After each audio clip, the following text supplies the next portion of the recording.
યાત્રા કરી રહ્યા છે અને એમ ભાવયાત્રા કરતા કરતા આપણે નવટૂંકમાંથી પસાર થઈને હવે દાદાની મેઇન ટૂંકમાં આવી ગયા છે.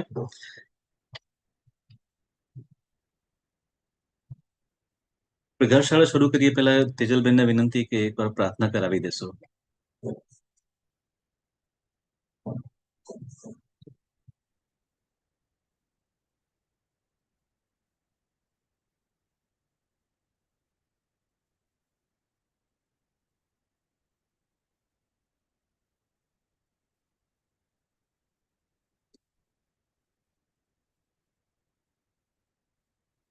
તેજલબેન, આપ છો?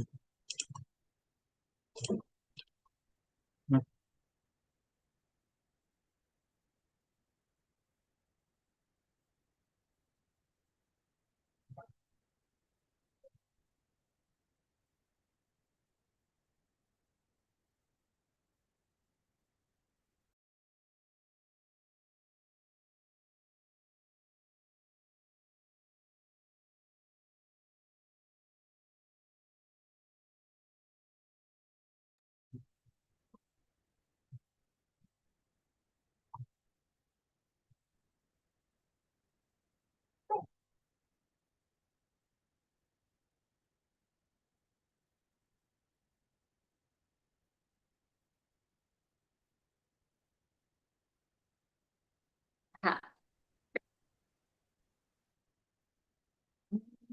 તો ભગવંત ઇન્દ્ર સિદ્ધાશ્ચ સિદ્ધિ સ્થિતા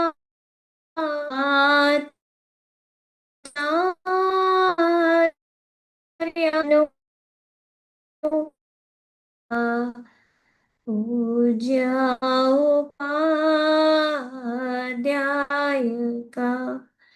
श्री सिद्धांत सुपा मुनिवरा रत्नत्रयाराधका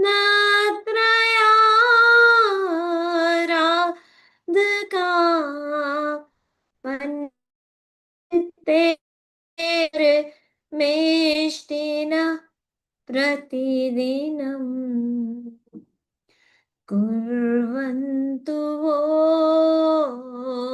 मङ्गलम् कुर्वन्तु वो मङ्गलम्. प्रणाम.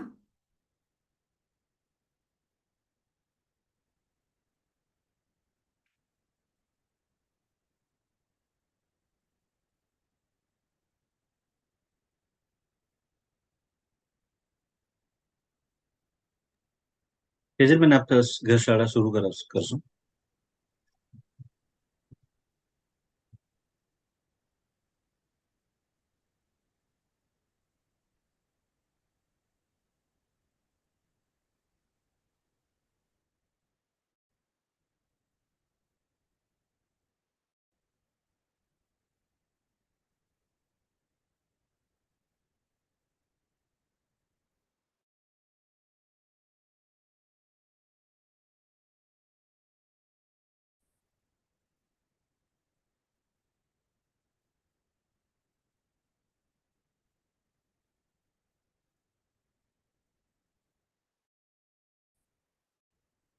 हेलो.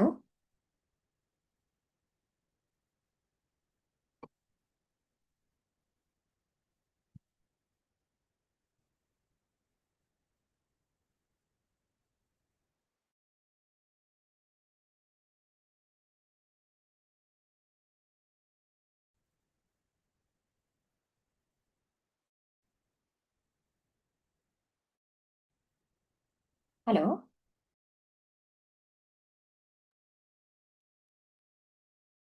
हाँ, सॉरी. તો આપણે શરૂ કરીએ. માનવ ભવનો લાહો લીજે, વાલા મારા દેહડી પાવન કીજે. રૂપાના ફૂલડે વધાવી, પ્રેમે પ્રદક્ષિણા દીજે રે. આદિના દાદાના દરબારમાં ટૂંકમાં આવ્યા છીએ અને ત્યાંની આપણે પ્રદક્ષિણા કરી રહ્યા છીએ. આ ગિરિને પાલિતાણા કહીએ, મુક્તિ ગેહ, મહાતીરથ, મહાપદ્મ, ચર્ચગીરી, કયા નામે એને પુકારીએ. 108 તો છે એના નામો. તો આપણે ગયે વખતે દાદાના દરબારની પ્રદક્ષિણા લેતા હતા. એમાં પહેલી પ્રદક્ષિણામાં આપણે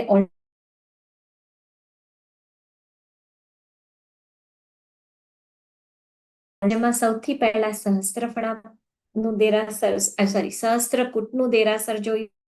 ત્યાંથી આગળ જઈ અને 1452 ગણધરોનું દેરાસર જોયું. ત્યાંથી આગળ જતા સિમંદર સ્વામી પરમાત્મા, જેના પર લેખ શેનો છે? આદિનાથ પ્રભુનો.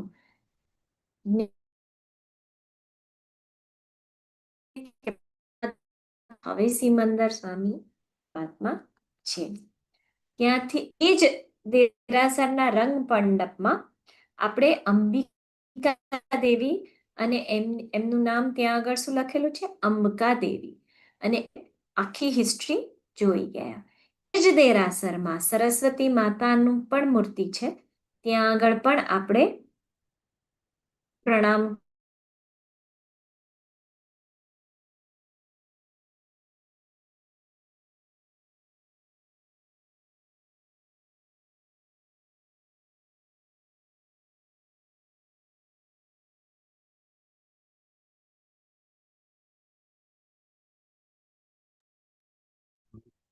કદાચ તેજલબેનને ત્યાં નેટવર્કનો ઇશ્યુ લાગે છે, એટલે નેટવર્ક કનેક્ટ નથી થઈ શકતું.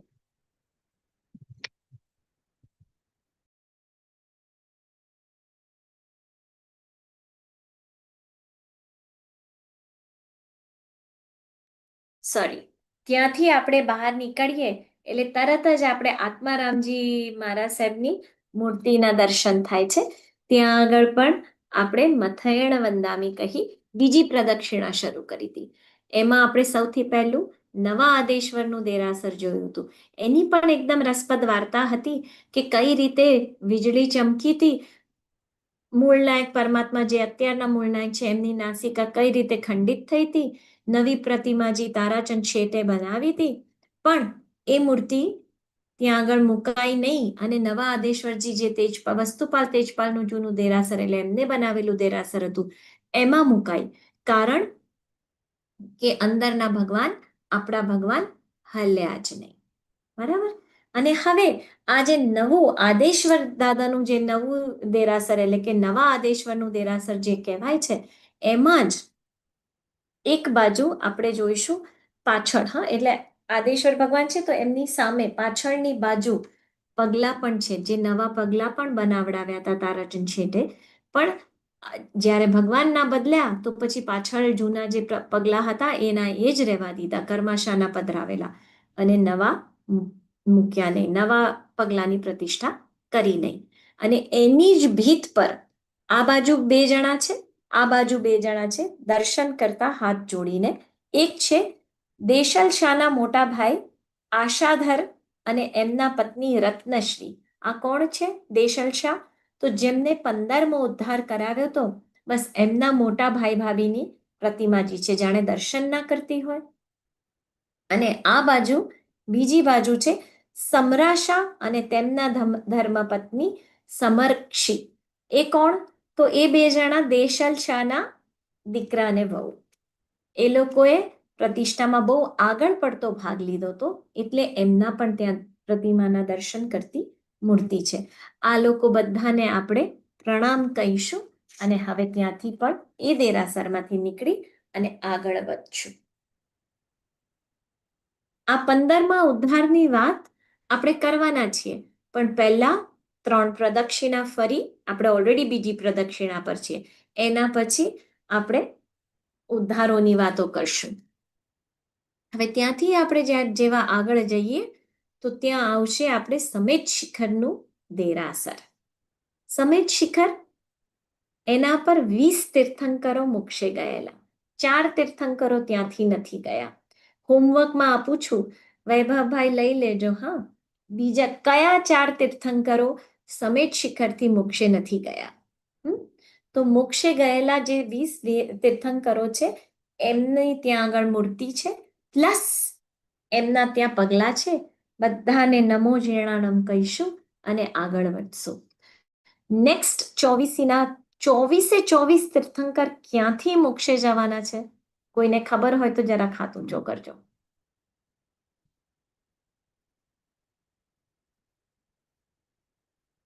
નહીં, ગિરનાર પર્વતથી.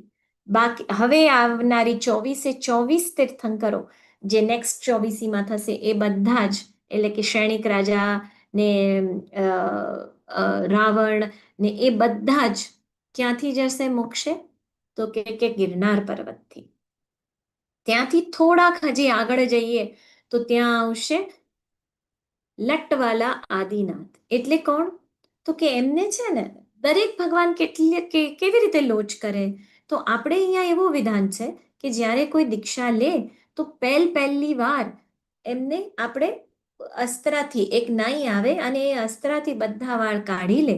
ખાલી એક 4 નાના વાળ અહીંયા પાછળની બાજુ રહેવા દે, જે સંઘ સમક્ષ ઓફકોર્સ એક કપડું રાખી અને સંઘ સમક્ષ સ્ટેજ પર કઢાય છે, ત્યારે લોચ થાય છે.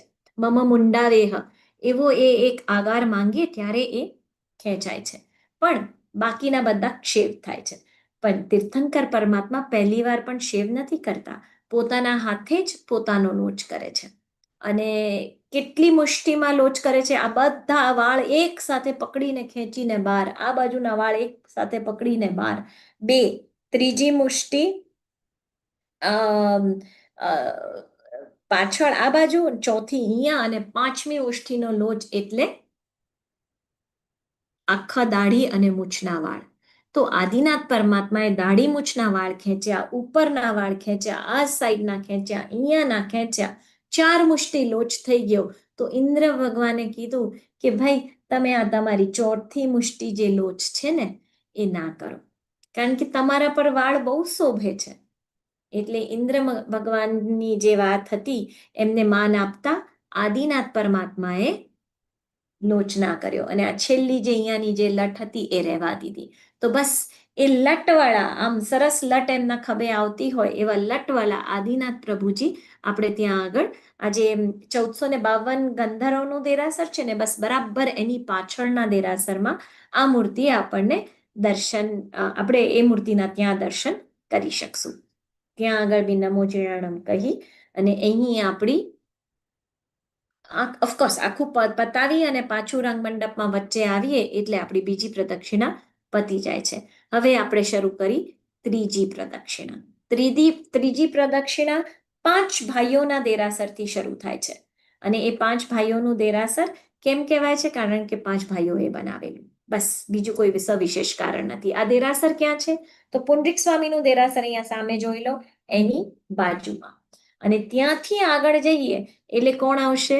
તો એક શ્યામ વર્ણના નેમનાથ ભગવાન છે. એ શ્યામ વર્ણના જે, હા આજો, એકદમ અલૌકિક છે, નયન રમણીય છે અને મનોહર છે, બહુ જ ચમત્કારી છે. તમે ત્યાં જશો ને તો તમને જાણે એ મૂર્તિ આમ કંઈક હિપ્નોટાઇઝ ના કરતી હોય, તમને ત્યાંથી ખસવાનું જ નહીં મન થાય. એક વખત ત્યાં દર્શન ઓફકોર્સ બધાએ કર્યું છે, ત્યાંથી જ છે ને નીચે જવાનો રસ્તો છે બહેનોને નાહવા માટેનો. જો નીચેથી ફૂલવાડા પાસેથી ઉપર જઈ નાહી ધોઈને સીધું અહીંયા દાદાના દરબારમાં નીકળવું હોય તો પછી આ રસ્તેથી નીકળીને બાજુમાં જ આ નેમનાથ ભગવાન છે. તો એ નેમનાથ પરમાત્માને આપણે નમો જીર્ણાનમ કહીએ. આ નેમનાથ ભગવાન પાસે ઘણા ભાગ્યશાળીઓ ચૈત્યવંદન પણ કરતા હોય છે. ત્યાં કરવાનું આપણે જાત્રા માટે જરૂરી નથી, 5 ચૈત્યવંદનમાં આવતું નથી, તેમ છતાં ઘણા અહીંયા આગળ પણ ચૈત્યવંદન કરતા હોય છે. ત્યાંથી હજી આપણે આગળ જઈએ તો આપણે આવશું મેરુ પર્વત પર. ત્યાં આગળ મેરુ પર્વત પર આમ જનરલી તો બધાને ખ્યાલ જ હશે, મેરુ પર્વતને પણ સમોવસરણની જેમ 3 કાંડ છે. એટલે જ ઘણા બધાના દેરાસરોમાં આપણે સમોવસરણ દેખાતું હોય છે. ક્યાં આગળ? જ્યારે સ્નાત્ર પૂજા માટે જે ત્રિગડું હોય છે ને, એ શું હોવું જોઈએ? સ્નાત્ર પૂજા એ શેનું રેપ્લિકેશન છે? શેનું અનુકરણ છે? તો કે જ્યારે ભગવાન જન્મે છે અને એ ભગવાનને જ્યારે ઇન્દ્ર મહારાજા મેરુ પર્વત પર લઈ પોતાના ખોળામાં પધરાવી ભાવપૂર્વક જે પહેલી વાર નવરાવે છે, એનું અનુકરણ આપણે દેરાસરમાં સ્નાત્ર પૂજા વખતે કરતા હોઈએ છીએ. તો ઓફકોર્સ જો અનુકરણ કરતા હોય તો આપણે ભગવાનને સેના પર પધરાવીને સ્નાત્ર પૂજા ભણાવવી જોઈએ? મેરુ પર્વત પર. પણ ઘણા જ દેરાસરોમાં સમવસરણ બનાવેલું હોતું હોય છે. સમવસરણ, આ બાજુ દાદરા, અહીંયાથી દાદરા, ચાર બાજુ દાદરા, અને આપણે જે વચ્ચે ચૌમુખજી હોય અને ઉપર અશોક વૃક્ષ હોય, એ સમવસરણ. મેરુ પર્વત નથી એ. તો ધ્યાનમાં રાખવું જોઈએ, જો આપણા દેરાસરમાં આપણે અગર જેના પર સ્નાત્ર ભણાવતા હોય એ જો સમવસરણની પ્રતિકૃતિ હોય તો એ આપણે જ્યારે બી જો આપણને ચાન્સ મળે તો આપણા દેરાસરમાં ટ્રસ્ટીઓને વાત કરી અને બદલાવી અને મેરુ પર્વત બનાવવું જોઈએ. મેરુ પર્વતને પણ સમવસરણની જેમ જો આ દૃશ્યમાં દેખાય છે એમ 3 કાંડ છે, 3 કાંડ, 3 લેન્ડિંગ્સ. હા, અને એના પર ઉપર પાંડુક વન છે, એક ગાર્ડન છે, એની વચ્ચે પાછી એક ચુલિકા છે. ચુલિકા પર ચૌમુખજી બિરાજમાન છે. કયા ચૌમુખજી? મેં વચ્ચે પણ વાત કરી હતી કે શાશ્વત જીન હોય. શાશ્વત નામના ભગવાન કયા? તો ઋષભચંદ્રાનન, વર્ધમાન અને વારીશેન. તો એવી આજે વચ્ચે મેરુ પર્વતમાં પાંડુકવન, પાંડુકવનની વચ્ચે પણ એક નાની ટેકરી જેવું છે. એ ટેકરી પર એક દેરાસર છે, એ શાશ્વત દેરાસર છે, એમાં ચૌમુખજી છે. અને આ જે પાંડુકવન છે ને એમાં 4 શિલા છે, 4 બાજુ, ઉત્તર, દક્ષિણ, પૂર્વ, પશ્ચિમ, એમાં 4 શિલાઓ છે.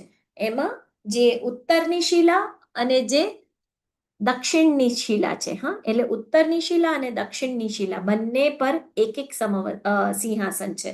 અને પૂર્વ પશ્ચિમની શિલાઓ ઉપર 2 સિંહાસન છે. ભગવાનને સૌ પ્રથમ ઇન્દ્ર પરમાત્મા ઇન્દ્ર ભગવાન અહીંયા લઈ આવે છે અને મેરુ પર્વત પર પ્રક્ષાળ કરે છે. મહાવિદ્ય ક્ષેત્રમાં દરેક વખતે 4 ભગવાન એક સાથે જન્મે, એટલે એ 4 ભગવાન માટે આ બાજુ પૂર્વ પશ્ચિમ 2 સિંહાસન છે. મહાવિદ્ય ક્ષેત્રમાંથી હંમેશા ભગવાનને પૂર્વ પશ્ચિમના જ સિંહાસન પર બિરાજમાન કરાય છે. અને આપણા ભરત ક્ષેત્રના દક્ષિણ બાજુ અને એક જ ભગવાન જન્મે એટલે ત્યાં એક શિલા હોય. અને ઐરાવત ક્ષેત્રના જે ભગવાન જન્મે એમને પાંડુક વનની ઉત્તર દિશામાં, કારણ કે ઐરાવત ઉત્તરમાં છે એટલે ઉત્તર દિશામાં દેવતાઓ લાવે. હંમેશા ઐરાવતના ભગવાન અને ભરતના ભગવાન સાથે જ જન્મે, એટલે એ 2 સિંહાસન પર સાથે જ અભિષેક થાય. અને જ્યારે મહાવિદ્ય ક્ષેત્રમાં હોય તો આ 4 સિંહાસન પૂર્વ પશ્ચિમના એના પર સાથે અભિષેક થાય છે. બરાબર છે? તો આ રીતે અહીંયા આગળ પણ આપણે આ મેરુ પર્વતની રચના જોઈ. અને ખાસ ચૌમુખજી ઉપર છે, જે ચુલિકા ઉપર છે ને એ જ ચૌમુખજી અહીંયા મૂકેલા છે, એટલે એમને આપણે નમો જીર્ણાણમ કરી અને આગળ વધીએ. હવે આવ્યું અષ્ટાપદનું દેરાસર. અષ્ટાપદનું દેરાસર એટલે શું? તો કે જે ભરત રાજાએ બનાવેલું. અષ્ટાપદ પર કોણે કેવળ જ્ઞાન મળ્યું હતું અને કોનું નિર્વાણ થયું હતું? તો કે આદિનાથ પરમાત્મા. એટલે એના પર એમના દીકરા ભરત રાજાએ એમની યાદમાં એક દેરાસર બનાવ્યું હતું, સિંહ નિષદ આકારનું દેરાસર. સિંહ નિષદ આકાર ખબર છે તમે? આપણે સિંહને તો બેઠેલો કદાચ જોયો ને કે ન પણ જોયો હોય, પણ આપણે ચોક્કસ રીતે કોઈ કૂતરાને તો બેઠેલો જોયો જ હશે. કૂતરો બેસે તો કઈ રીતે બેસે? 2 પગ આમ સીધા આગળના આમ સીધા મૂકેલા હોય, અને એટલે આમ સીધા હોય અને પાછળ પોતાનું શરીર આમ બેઠેલું હોય ને અહીંયા એની પૂંછડી હોય. તો બસ સિંહ નિષદ એટલે કે જેમ સિંહ બેસે તેમ. ઓકે, એટલે આ બાજુથી સ્ટ્રેટ હોય અને આ બાજુથી આવી રીતે સ્લાન્ટિંગ હોય. તો એવું એમને સોનાનું દેરાસર ઉપર અષ્ટાપદગીરી ઉપર બનાવ્યું હતું. એમને આમ સ્ક્વેર વચ્ચે એક પીઠિકા જેવું બનાવ્યું અને દરેક બાજુ ચૌમુખજીની જેમ 24 તીર્થંકર પરમાત્મા બેસાડ્યા. એક બાજુ 2, કારણ કે 2 જ માયા ફૂલ હાઈટના, જે હાઈટ હતી એટલે કે ઋષભદેવ ભગવાનની હાઈટ શું હતી? 500 ધનુષની કાયા. તો એ 500 ધનુષની કાયાવાળા વ્યક્તિ જો પલાંઠી વાળીને બેસે તો કેટલા મોટા લાગે? બસ એવા જ ભગવાન હુબેહુ જોઈ લો, એવા ઋષભદેવ.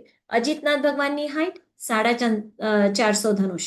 તો એમને 450 ધનુષની હાઈટના બેઠેલા ભગવાન બનાવ્યા. પછી એના પછી આવ્યા ત્રીજા ભગવાન. ત્રીજા ભગવાનની હાઈટ શું છે? તો કે 400 ધનુષ. એટલે એમની મૂર્તિ સંભવનાથ, એમની મૂર્તિ 400 ધનુષની બનાવી. એ પ્રમાણે દરેક 24 તીર્થંકર વર્ણ પ્રમાણે, હાઈટ પ્રમાણે બનાવેલા છે.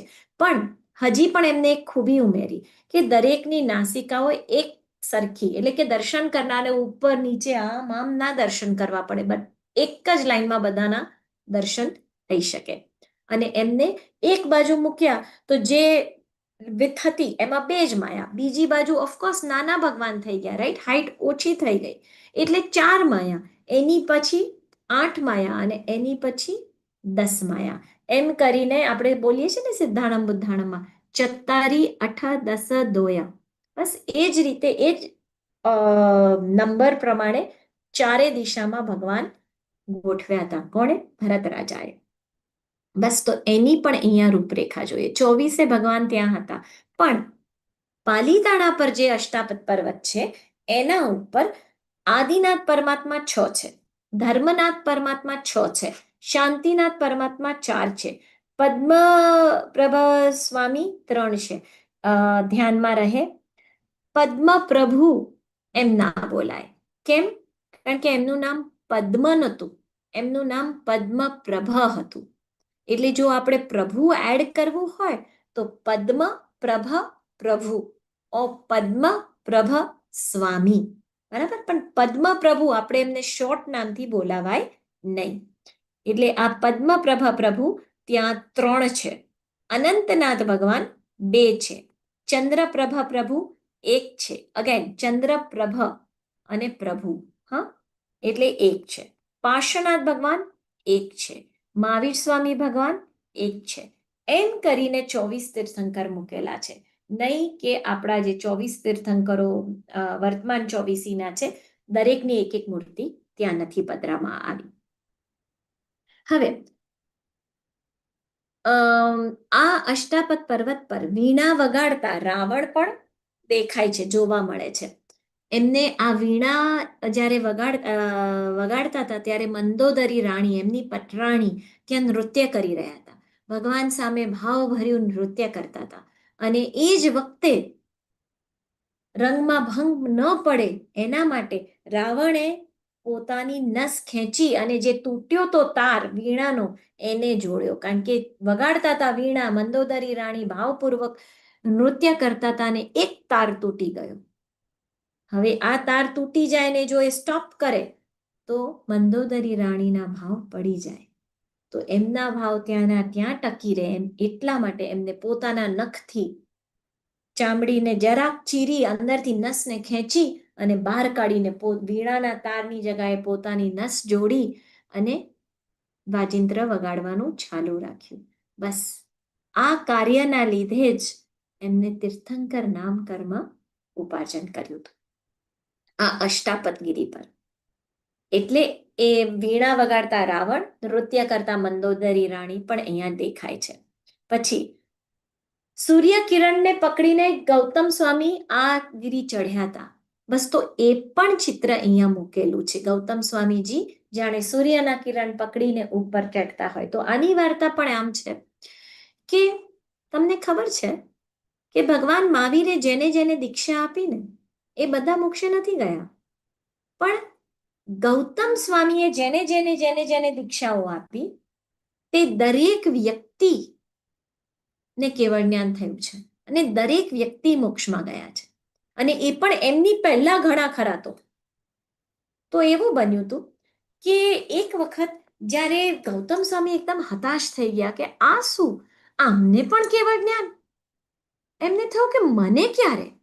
પોતે 3 જ્ઞાનના ધણી હતા, વિચારજો. હા, તો એમને શું કર્યું, ભગવાન પાસે ગયા અને ભગવાનને કીધું, હે પરમાત્મા, મને કોને મારો મોક્ષ થશે કે કેમ? અગર મારી પાસે મારા હાથમાં એક ફોન છે જેમાં આપણી પાસે ગૂગલ છે, રાઈટ, હવે તો ચેટ જીપીટી છે, તો હું સવાલ પૂછવા કોઈ બીજાને જઈશ કે પછી હું સીધો ગૂગલ પર પૂછી લઈશ ને મારે જવાબ મળી ગયો? બસ એમનું અવધિજ્ઞાન એ એમનું ગૂગલ કહો કે ચેટ જીપીટી કહો એ છે. પણ તેમ છતાં કેટલા વિનય, રાઈટ? વિનયનો ભંડાર આપણે એમને કહીએ.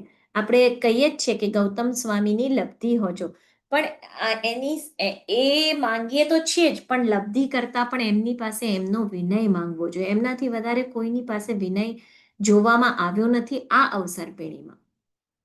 તો એ ગયા ભગવાન પાસે ને ભગવાનને પૂછ્યું કે ભગવાન મારો મોક્ષ ક્યારે થશે? તો ભગવાને પણ એમને સીધે સીધો જવાબ ન આપ્યો. એમને કીધું કે જે પોતાની લબ્ધિથી સ્વબળથી જે આ અષ્ટાપદગીરી ચડે ને એ અવશ્ય એ જ ભવમાં મોક્ષે જાય. એટલે અગેન ગૌતમ સ્વામી દોડ્યા કે મારે જોવું છે, આ અષ્ટાપદગીરી પર જવું છે અને સ્વલબ્ધિથી ચડવું જ છે. જો હું ચડી જઈશ તો ચોક્કસ મને કેવળ જ્ઞાનની પ્રાપ્તિ થશે. અને ત્યાં આગળ હૃષ્ટપુષ્ટ કાયાવાળા, હા, દીક્ષા લીધી એ દિવસથી એ છઠના પારને છઠ કરતા હતા, તેમ છતાં એમની કાયા કેવી હતી? મજબૂત, એકદમ તંદુરસ્ત. તો ત્યાં આગળ એ અષ્ટાપદને અષ્ટાપદ કેમ કહેવાય છે? કારણ કે એને 8 પગથિયા છે. અષ્ટ એટલે કે 8, પદ એટલે પગથિયા. તો પહેલા પગથિયા પર 500 યોગીઓ બેઠા હતા, 500 તાપસો, જેમને ઉપર ચડવું હતું. બીજા પગથિયા પર બીજા 500 ને ત્રીજા પગથિયા પર ત્રીજા 500, એમ કરીને 1500 બેઠા હતા ઉપર ચડવા. એક એક બે બે મહિનાના તપ યોગ જપ કરી અને બેઠા હતા કે અમને ક્યારે ચડવા મળશે, અમને ઉપર જઈને દેરાસરના દર્શન કરવા છે. અને ત્યાં આગળ દૂરથી આવતા, કારણ કે ઉપર હતા ને તો દૂરથી દેખાતા હતા, દૂરથી આવતા ગૌતમ સ્વામીજી દેખાયા. અને મનમાં ને મનમાં બધા મૂછમાં હસવા માંડ્યા કે અરે આમની કાયા તો જો, અમે આવા એક સિંગલ બોડી પણ નથી ચડી શકતા, આ તો ક્યારેય ચડશે. પણ ગૌતમ સ્વામી તો 1 મિનિટમાં આવ્યા, સૂર્યના કિરણા પકડ્યા ને ઉપર ચડી ગયા. ઉપર જઈ ત્યાં આગળ કયું સૂત્ર રચાયું હતું? જગચિંતામણી. જગચિંતામણી જે આપણે બોલીએ છીએ ને ચૈત્યવંદન, બસ સવારના પ્રતિક્રમણમાં બોલાતું હોય છે. તો એ ચૈત્યવંદન ગૌતમ સ્વામીજીએ રચ્યું હતું અને એ ઉપર અષ્ટાપદ પર્વત પર. બાકી બધા સૂત્રો કોણે રચ્યા હતા? મોસ્ટ ઓફ ધેમ કોણે રચ્યા છે? સુધર્મા સ્વામીજીએ. અને એમની દ્વાદશાંગી આપણે ભણી રહ્યા છીએ. અત્યારના આપણી પાસે કઈ દ્વાદશાંગી આવી છે? કારણ કે મહાવીર સ્વામી ભગવાને પોતાની પાઠ પરંપરા કોણે આપી હતી? સિમંદર સ્વામી ભગવાનને. તો એમની પાઠ પરંપરા આપણે આવીએ છીએ, એટલે આપણે એમના સૂત્રો ભણીએ છીએ. પણ જગચિંતામણી સૂત્ર ગૌતમ સ્વામીજીએ રચ્યું હતું. ત્યાં આગળ જાત્રા કરી, પૂર્ણ કરી અને પછી એ નીચે આવતા હતા. નીચે આવ્યા ને તો આ 1500 ઓવારી ગયા હતા એમના પર કે આ કોણ, કયા દિવ્ય પુરુષ 1 મિનિટમાં આવ્યા ને ઉભા? આપણે અહીંયા મહિનાઓથી પ્રયત્ન કરી રહ્યા છે કે બસ એ જેવા નીચે આવે ને આપણે એમના શિષ્ય બની જવું છે. આપણે એવું ખરું નક્કી કે જો આપણને કોઈક વસ્તુ એકદમ ગમી જાય તો આપણે એમના શિષ્ય બનવા 1 મિનિટમાં તૈયાર? તો અહીં એ લોકો 1500 કીધું કે ભાઈ ગૌતમ સ્વામીજી અમે તમારા શિષ્ય. તો ગૌતમ સ્વામીની પણ જુઓ ઉદારતા કે ચોક્કસ હું આપ બધાને દીક્ષા તો આપી દઉં છું, પણ મારા પણ ગુરુ છે અને બધાએ એમની પાસે આવવાનું અને એમની પાસે દીક્ષા લેવાની. ઇમેજિન કરો કે આ લોકો આમનાથી ઓવારી ગયા છે તો એમને કહેવાય હા હા બધા મારા શિષ્ય, ચલો આવી જાઓ. પણ એ શું કહે છે કે ના, મારા પણ ગુરુ છે, આપ ચલો એમની પાસે. અને ત્યારે આ 1500 કે અમારે તો આટલો બધો મોટો તપ છે. તો ગૌતમ સ્વામીજી કે ઉભા રહો, હું હમણાં અબઘડી ખીર લાવું ને બધાને પારણું કરાવું. અને એ હમણાં ને હમણાં ખીર લેવા ગયા. આ લોકો અહીંયા વિચાર કરે કે ભાઈ અમારા ગુરુ જ આટલા સરસ છે, આટલા દેખાવડા છે, આટલા પ્રભાવશાળી છે, અમને આટલા ગમી ગયા છે, તો એમના વળી ગુરુ તો કેવા હશે? બસ એ જ ભાવમાં રમતા હતા. ત્યાં તો ગૌતમ સ્વામીજી આટલું નાનું પાત્રું લઈને આવી ગયા. પરમાન્ન ખીર, પરમ અન્ન, ખીરને પરમ અન્ન કહેવાય છે. તો ખીર લઈને આવી ગયા અને બીજા 1500 જુએ છે આ ખીરનું પાત્રું છે આવડું અને અમે છીએ 1500, કઈ રીતે પારણું કરાવશે? પણ ગુરુ છે, શ્રદ્ધા છે પોતાના ગુરુ પર, શાંતિથી બધા બેઠા છે. અને ગુરુએ એમનો ચમત્કાર દેખાયો, લબ્ધિ બતાવી, પોતે પોતાનો અંગૂઠો પાત્રામાં મૂક્યો અને બધાને પીરસવા માંડ્યા. બધાને જોઈએ એટલી ખીર મળી, સરસ સુખરૂપે પારણું કર્યું. હજી તો આંગળા ઘાલી ગયા પોતે પોતાના મોઢામાં, 1500 કે વાહ શું ગુરુ છે ગૌતમ. બરાબર. ત્યાંથી ગૌતમ સ્વામી પારણું કરાવીને કે ચલો બધા આપણે જઈએ મારા ગુરુ પાસે. અને રસ્તામાં વિચારતા વિચારતા 500 ને કેવળ જ્ઞાન, સમવસરને જોતા જોતા આહા આવું સમવસરણ, બીજા 500 ને કેવળ જ્ઞાન. અને જેવા સમવસરણના પહેલા પગથિયા પર પહોંચ્યા અને ભગવાનનું મુખ જોયું, બીજા 500 ને કેવળ જ્ઞાન. જેવા બધા ઉપર પહોંચ્યા તો બધા જ કેવળ જ્ઞાનની પરષદા તરફ જવા માંડ્યા. બધાને ખબર જ છે કે સમવસરણમાં કેટલી પરષદા હોય ઉપર, તો 12. કઈ રીતે? 4 પ્રકારના દેવ, એટલે વ્યંતર, જ્યોતિષ, ભવનપતિ અને વૈમાનિક. એ 4 દેવ, એમની 4 દેવીઓ, એટલે 8. સાધુ, સાધ્વી, શ્રાવક, શ્રાવિકા, એમ કરીને 12 પરષદા હોય. તો ગૌતમ સ્વામી પોતાની પરષદા, સાધુઓની પરષદામાં જતા હતા, એમને કેવળ જ્ઞાન નથી થયું. અને આ લોકો બધા કેવળ જ્ઞાનીની પરષદામાં જતા હતા. બસ આ જોઈને હજી તો દિલ બેસી ગયું ગૌતમ સ્વામીજીનું. આમને પણ કેવળ જ્ઞાન, હું જ રહી ગયો. પછી પાછો એકદમ વિચાર આવ્યો કે હા, હું તો અષ્ટાપદ પર્વતની યાત્રા કરીને આવ્યો છું, ચોક્કસ મારો મોક્ષ છે એવું ભગવાને કીધું છે. બસ એ યાદ કરી ખુશીથી પાછા બેસી ગયા. બસ અત્યારના અષ્ટાપદગીરી કોઈને મળતો નથી, ખોવાઈ ગયો છે. મળે તો પણ સ્વલબ્ધિથી આપણે ચડી શકવાના નથી, કારણ કે ખૂબ ઊંચો છે, ખૂબ યત્નથી ચઢાય છે. તો બસ આ અષ્ટાપદગીરીને જોઈ અને ભાવથી નમીએ કે બસ અમને પણ જલ્દી જલ્દીથી મોક્ષની પ્રાપ્તિ થાય. તો અષ્ટાપદગીરી. અને ત્યાંથી આપણે એક ગુરુ મૂર્તિ છે એ અષ્ટાપદગીરી પાસે, અને એ ગુરુ મૂર્તિ છે હીરસુરી મહારાજ સાહેબની. અને ઘણા કહે છે કદાચ ધનેશ્વર સુરી મહારાજ સાહેબની હશે, કારણ કે આ બંનેને પાલિતાણા સાથેનું કનેક્શન છે. જ્યારે આપણે ઉદ્ધાર કરશું ત્યારે બધાના કનેક્શન્સ આપણે તરત ખ્યાલ આવશે. હવે આપણે આગળ જઈએ અને રાયણ વૃક્ષ અને એની વાત કરીએ, અને એની નીચે રહેલા રાયણ પગલાની. તો રાયણ વૃક્ષ, તમને ખબર છે રાયણ અને આંબો એ બેઉને એક સાથે ફળ આવે. ઇન ધ સેન્સ કે 4 મહિના, જેમ આપણને આંબો 4 મહિના મળે ને, બસ એ જ રીતે રાયણને પણ બસ એ જ 4 મહિના ફ્રૂટ મળે. અને જેમ મેંગોને ખાવાનો એક ટાઈમ હોય છે, એને આદરા બેસે પછી નથી વપરાતો, અને જ્યારે ક્યારે ખુલે ખબર છે? બસ હવે દિવાળી આવશે ને એના પછી વૈશાખી નક્ષત્ર આવે એટલે આંબો ખુલી જાય. પણ આપણે બધા ઘણા બધા ઓળી પછી ને એવી રીતે વાપરતા હોઈએ છીએ, તરત ને તરત કેરી શરૂ નથી કરતા. પણ બસ એ દિવાળી પછી ચોમાસું પૂરું થાય એ પહેલા એક નક્ષત્ર એનું કંઈક બેસવાની ડેટ આવે છે, બસ ત્યારથી કેરી ખવાય. ક્યાં સુધી? તો કે ઠેક આદરા સુધી. બસ એ જ રીતે રાયણનું ફળ પણ એ જ રીતે એ જ ટાઈમે ખવાય છે. બાકી રાયણનું વૃક્ષનું ફળ પણ અભક્ષ્ય થઈ જાય છે. તો આ રાયણ વૃક્ષ એ દેવના વાસિત છે. ત્યાં આગળ એના થડ, એના મૂળ, એના પત્તા, એની શાખો, એના ફળ, બધા પર દેવનું વાસ છે. અહીં આદિનાથ પરમાત્મા દરેક વખતે ઘેટીની પાકથી ચડી ફાગણ સુદ આઠમના દિવસે અહીં આવી અને સમવસરતા હતા, કાવસક ધ્યાનમાં ઉભા રહેતા હતા. તો એ કેટલી વાર આવ્યા ખબર છે? 99 પૂર્વ વાર. એટલે કેટલી વાર? તો કે 69,85,044 અબજ વાર અહીંયા આવ્યા. ઇમેજિન. આ ટોટલને આપણે કોઈ રીતે કઈ ઇમેજિનેશનમાં બી નથી મૂકી શકતા, રાઈટ? કેટલી વાર? 69,85,044 અબજ વાર અહીં આવ્યા હતા. અને આ જ જગ્યાએ પધાર્યા હતા. જેટલા તીર્થંકરો, 23 તીર્થંકરો જે પણ અહીંયા પાલિતાણા પર આવ્યા, એ બધા જ આ રાયણ વૃક્ષ નીચે તો પધાર્યા જ છે. અને લગભગ બધાના સમવસર અહીં થયા છે.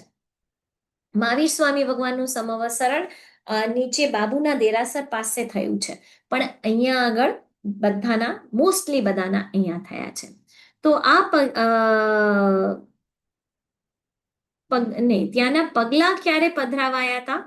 તો કે 1587 વૈશાખ સુદ છઠના દિવસે આ રાયણ પગલાની પ્રતિષ્ઠા થઈ હતી. આ રાયણ પગલા જે છે ને આપણે આદિનાથ પરમાત્માના જે પગલા, એના પરની એક વિશેષતા, ચાંદીનું આખું એક ખોખું છે એના પર તમે જોશો ને તો શંખ, ધજા, દેરાસર, સ્વસ્તિક આવા જુદી જુદી જુદી જાતના શેપ્સ બનાવેલા છે. નેક્સ્ટ ટાઈમ પૂજા કરો તો થોડાક ફૂલ ખસાડીને જોજો તો તમને દેખાશે. તો એ શું છે તો કે દરેક તીર્થંકર પરમાત્મા જ્યારે જન્મે ને, જ્યારે એકદમ આમ હજી તો ન્યૂબોર્ન છે, તો એમના બંને હથેલીઓ ઉપર અને પગની નીચે એટલે કે તળિયા પર 1008 લક્ષણ હોય છે. લક્ષણ જુદા જુદા ઓસ્પિશિયસ એટલે કે શુભ ચિહ્નો હોય છે, અને એ શુભ ચિહ્નો 1008 આ હાથ પર, 1008 આ હાથ પર, એવી રીતે જ બંને તળિયા પર પણ 1008 1008 ચિહ્ન હોય છે. જે ચિહ્ન અહીંયા થોડા જ મૂક્યા છે, ઓફકોર્સ 1008 તો ફિટ નથી કર્યા, પણ અહીંયાથી ધ્યાનમાં આવી શકે છે કે કઈ રીતના ચિહ્નો હોઈ શકે ભગવાનને બોડી ઉપર. અને ઓફકોર્સ જમની જાંગે શું હોય, એમને એક બર્થમાર્ક હોય, એ બર્થમાર્ક બિકમ્સ એમનું લંછન, જે આપણે જોઈને કહીએ છીએ ને, ઓ આદિનાથ, આ કયા ઋષભદેવ, આ કયા અનંતનાથ, આ ધર્મનાથ, આ કુંઠુનાથ, શાંતિનાથ, એ કઈ રીતે કહીએ છીએ તો કે નીચે જે પાદુકા પાસે જે ચિહ્ન હોય છે એને લંછન કહેવાય છે, અને એ ક્યાં હોય તો કે જમની જાંઘ પર હોય. આગળ જઈએ. આ ટ્રી, આ વૃક્ષ શાશ્વત છે, અને એ વૃક્ષમાંથી જે દૂધ ઝરે છે, જો આપણે આ વૃક્ષને નમન કરતા હોય ને આપણા મસ્તક પર જો આ દૂધ ઝરે તો કહેવાય છે કે ત્રીજે ભવે આપણને મોક્ષ મળશે. બીજું, અહીંયા આગળ જો સુવર્ણ, રૂપિય, મોતી જો ચડાવવામાં આવે તો કહેવાય છે કે સપનામાં શુભાશુભ કહી જાય, એટલે આપણને સપનું આવે અને એ સપનામાં આપણને કે તમારું આવું અશુભ થવાનું છે કે તમારું આવું શુભ થવાનું છે, એટલે પહેલેથી આપણને સંકેત આપી દે. પછી કહેવાય છે કે જેને ભૂત, વેતાળ કંઈ પણ વળગ્યું હોય ને તો અહીંયા આવી અને જો પૂજા કરે તો એ દૂર જતું રહે. એકાંતરે તાવ આવતો હોય એટલે કે મલેરિયા જેવું કંઈક થયું હોય કે બીજી કોઈક જાતની બીમારીઓ થઈ હોય તો અહીંયા આવીએ અને પૂજા કરીએ તો આપણી એ બીમારીઓ પણ જતી રહે છે. પછી કીધું કે જો અહીંયા આગળ પાણી પીવડાવીએ ને આ વૃક્ષને તો આપણું અનિષ્ટ કંઈ પણ જો કંઈ આપણું ખોટું થવાનું હોય લાઈફમાં તો એ અટકી જતું હોય છે. અને બીજી એક વસ્તુ કે શાશ્વત તો મેં કીધું તો શું આ શાશ્વત એટલે આ ઝાડનો જીવ કેટલા વર્ષોથી જીવે છે? આદિનાથ ભગવાનને એમનીથી પણ પહેલાના ટાઈમથી એ જીવે છે ને હજી સુધી જીવે જ છે? ના, એવું નથી હોતું. એના પત્તા બદલાયા કરે, જીવો આવીને બીજો પત્તું આવે, ઓલું ખરી જાય ને બીજું પત્તું આવે, એમ કરીને જીવો બદલાયા કરે. એ જ રીતે જે થડનું જીવ છે ને એ પણ ચવી જાય, કારણ કે આમનું આયુષ્ય કેટલું હોય? 10,000 વર્ષનું. તો 10,000 વર્ષ સુધી મેક્સિમમ એક જીવ રહી શકે, પછી ખોળિયું એનું એ રે, શરીર એનું એ રે, અને જીવ ચવી જાય અને બીજો જીવ ત્યાં આવી જાય. બરાબર છે? છેલ્લે ક્વેશ્ચન્સમાં જો કોઈ ક્વેશ્ચન્સ હશે તો આપણે લઈ લઈશું. ત્યાંથી આગળ આ પગલા કોણે ભરાવેલા? કર્માશાએ. રાઈટ? હવે એની આ બાજુ, આ જે પગલા છે, સપોઝ આપણને અહીંયા પગલા બતાવે છે વૈભવભાઈ, તો એની આ બાજુની દિવાલ પર ત્યાં આગળ 2 ચિત્રો છે. નેક્સ્ટ ટાઈમ ધ્યાનથી દર્શન કરજો. એક મોર અને એક બરાબર, એક મોર અને એક સર્પનું ચિત્ર છે. તો એવું થયું હતું કે એક વખત આ મોર અને સર્પ 2 જણ બહુ ઝઘડતા હતા. આ વસ્તુ એક મુનિએ જોઈ એટલે એ 2 જણને જરા સમજાવવા બેસે છે કે તમે 2 જાતિથી જ વૈરી તરીકે ઉત્પન્ન થયા છો. બરાબર? જેમ આપણે કહીએ ને કે સાપ અને નોળિયો આ પહેલેથી જ દુશ્મન છે. એ કેમ દુશ્મન તરીકે જન્મ્યા તમે? કારણ કે પૂર્વભાવમાં તમે બહુ ઝઘડ્યા છો, તમે બહુ પાપ કર્મ કર્યા છે, એટલે તમે ઓલરેડી તમે વેરભાવથી જ જન્મ લીધો છે અને આજે પણ તમે હજી પણ ઝઘડ્યા જ કરો છો, તો આવતા વર્ષે પણ આ વેરભાવ કન્ટિન્યુ કરશો. એટલે તમે કંઈક સમજો, આ પાવન તીર્થ પર આવ્યા છો, તો આ પાવન તીર્થમાં તમે શાંતિ રાખી, સમતા રાખી અને તમારો આવતો સુધારો. બસ આવી રીતની પ્રરૂપણા કરી, દેશના આપી, ધર્મ સમજાવ્યો, બંનેને જાતિ સ્મરણ જ્ઞાન થયો, બંનેને એવું નક્કી કર્યું કે ના આપણે શું કરી રહ્યા છે, પૂર્વભાવ યાદ આવ્યો છે, એમ થયું કે ના ના આપણે આવા ઝઘડાથી તો જો ને ક્યાં તિર્યંત સુધી પહોંચી ગયા, હજી અહીંયાથી તો નરકમાં પહોંચી જઈશું. એના કરતા આપણે થોડુંક સમજી જઈએ. બંને જણાએ ત્યાં આગળ અણશણ કર્યું અને દેવલોકમાં ગયા. રાઈટ, આ ચીજ નવકાર છંદમાં આપેલી છે. પરમેષ્ટિ સુરપદ તે પણ પામે, જે કૃત કર્મ કઠોર, પુંડરીક ગિરી પ્રત્યક્ષ પેખ્યો, મણિધર નેક મોર. આ વાત અહીંયા નવકાર છંદમાં કીધેલી છે આ વાર્તા. એની પછી એ જ ચિત્રની નીચે એક બીજું ચિત્ર છે, ત્યાં એક સિંહ છે અને એક હાથી છે. તો સિંહ, જે આપણે શાંતિનાથ ભગવાનની વાર્તા કરી હતી, યાદ છે કે શાંતિનાથ ભગવાનના સમોવસરણ માં આવતો હતો. સમોવસરણ શાંતિનાથ ભગવાનનું અહીંયા થયું હતું. એટલે ભલે મોર મળ્યો તો મરુદેવા ગીરી ઉપર, રાઈટ, ની ટોચ પર, જ્યાં શાંતિનાથ ભગવાનનું હાલમાં દેરાસર છે ત્યાં મળ્યો હતો. પણ એ જ મોર અહીંયા આવતો હતો, એ જ સિંહ અહીંયા આવ્યો હતો અને અહીંયા આગળ એ બેઠો હતો આ ભગવાનના સમોવસરણમાં રોજ આવીને દેશના સાંભળતો હતો. એટલા માટે ત્યાં આગળ આ સિંહનું પણ ચિત્ર આ દિવાલ પર બનાવેલું છે. એની સાથે સાથે એક હાથીનું પણ ચિત્ર છે. તમે જોજો ખાસ, હા, બહુ જ જુદી રીતે બનાવેલું છે. બધી જ આ જે વિશેષતા હું કહું છું ને, એકે એક વિશેષતા સાચે જ દર્શનીય છે. કશે બીજે આવી ચીજો જોવા નથી મળતી.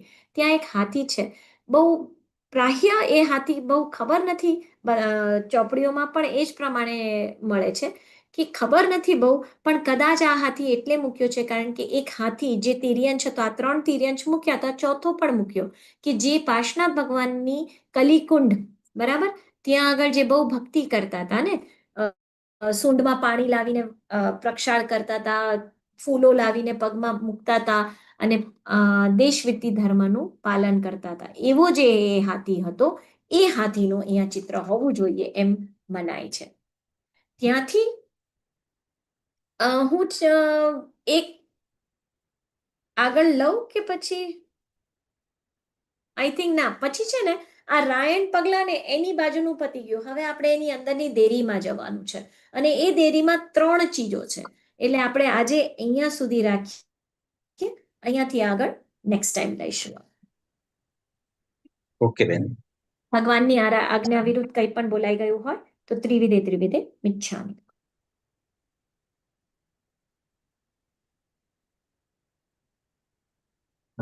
કોઈને બી કોઈ ક્વેશ્ચન હોય તો પૂછી શકે છે.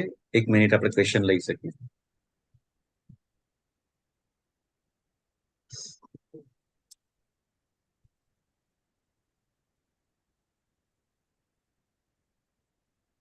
પ્રિયાબેન, આપનો સવાલ શું છે? હેલો. હા, પ્રણામ. પ્રણામ. આપણે જે ચોપડીની વાત કરી હતી ને, સ્ટાર્ટિંગમાં જે ક્લાસ સ્ટાર્ટિંગ થવાના હતા, હા, શત્રુંજયની, એ શત્રુંજય ચોપડી ક્યાં લઘુકલ્પ આગળ? જે રોજ ગણવું જોઈએ એની વાત કરો છો કે શત્રુંજય મહાત્મ્ય જે વાંચવું ના, જોઈએ? શત્રુંજય લખવું હા, વાંચવું શત્રુંજય જોઈએ. લઘુકલ્પ, હા, એ રોજ એકવાર વાંચીએ તો એક જાત્રાનો લાભ થાય છે. તો આ ચોપડી આપને કોઈ પણ ધર્મની ચોપડીઓ મળતી હોય ને, ઇન ધ સેન્સ કોઈ પણ પુસ્તકાલયમાં, તમે જો બોમ્બેમાં હો તો અહીંયા આપણે શાંતિલાલ વિજયની બુક સ્ટોપમાં મળશે જ. અને જો આપ અમદાવાદમાં હો તો ત્યાં આગળ તમને ખબર છે જેઠાભાઈ પાર્કનું દેરાસર, ત્યાં આગળ એક મોટું ગ્રંથાલય છે. તો ત્યાં આગળથી પણ પ્રાપ્ત થઈ શકે છે, ત્યાં ખરીદી શકાય છે. અને બીજે પણ ઘણી જગ્યાએ હશે, કદાચ વૈભવભાઈ વધારે કંઈ કરી શકશે આ ચોપડીઓ વિશે. હા, એટલે આપણે અભંગ દ્વાર છે ત્યાં ઘણી બધી પુસ્તક છે, એટલે ત્યાં આપણે જોડાઈ લઈએ. આ પુસ્તક ત્યાં મળતું હોય તમે આવીને લઈ શકો છો. હા તો ભાઈ સર, અમે નડિયાદ રહીએ છીએ. વૈભવ સર. હલો વૈભવભાઈ. જી જી, બોલો બોલો. અચ્છા, અમે નડિયાદ રહીએ છીએ, તો આ પુસ્તક અમને મળે તો એડજસ્ટ કરી આપજો ને. હું જોવડાવી લઉં છું પુસ્તક કેવી રીતે અવેલેબલ થઈ શકે. આપનું નામ હા, શું છે? મારું નામ યતીન શાહ. યતીન શાહ. ઓકે યતીનભાઈ, ઠીક છે યતીનભાઈ, ઓકે. સર,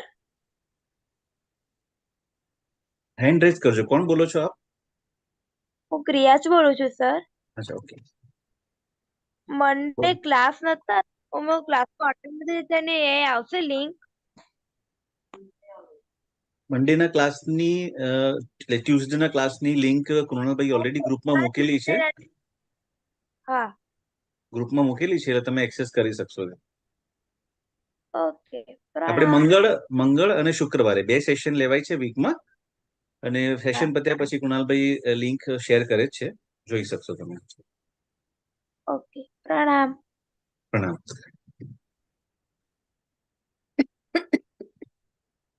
બેન, આપને રિક્વેસ્ટ કરીશ કે આપ પ્રાર્થના લેવડાવી દેશો. ના, ચોક્કસ.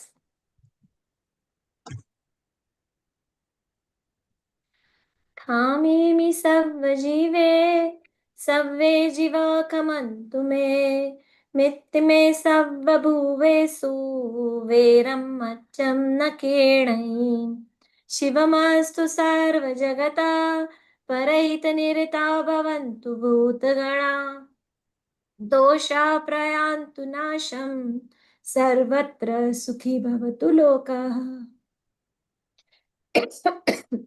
उपसर्गाक्षयं यान्ति छिद्यन्ते विघ्नवल्लयः मनः प्रसन्नतामेति पूज्यमाने जिनेश्वर सर्वमङ्गलमाङ्गल्यं सर्वकल्याणकारणं प्रदानं सर्वधर्माणां जैनं जयति शासनं. પ્રણામ. પ્રણામ. આભાર. જેના કે વિરુદ્ધ કાંઈ પણ કહેવાય ગયું હોય તો ત્રિવિધે ત્રિવિધે મિચ્છામિ. ત્રિવિધે ત્રિવિધે મિચ્છામિ દુઃખમ.